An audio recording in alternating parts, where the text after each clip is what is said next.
partners who want you to basically to grow. Now, think about Julie's background. She was raised on a farm. Wasn't it cool when she talked about her folks praying for rain and then praying for the rain to stop? And she said that my family was really just like an entrepreneur, that they lived, if you will, by their own doing and almost day to day dealing with it. Now, I happen to love the point that Julie makes the analogy between entrepreneurship and farmers. I agree with you. Let's think this through. What do farmers do?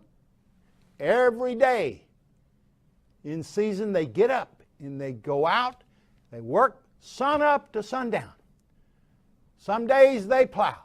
Some days they fertilize. Some days they water. Some days they pull weeds. Some days they harvest. Some days they plow under. And then some days they start all over. Well, ladies and gentlemen, growing a business is just like farming. Sun up to sundown, and basically some days you're fixing mistakes, plowing under. Some days you're building the platform, building the processes, teaching, training the people. Some days you're out there planting seeds, calling on customers.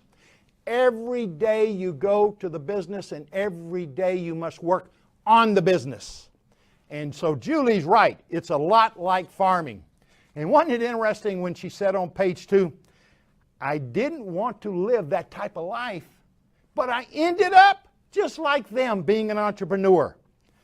And that's an important point for you to understand. Growing a business is like farming. And it's not just growing an entrepreneurial business. In big public companies that I studied, I wrote a case, 6-7 years ago on a big public company called Cisco, S-Y-S-C-O.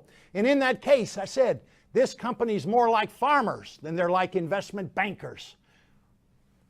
They are into the details of their operations, and so should you be if you want to grow your business.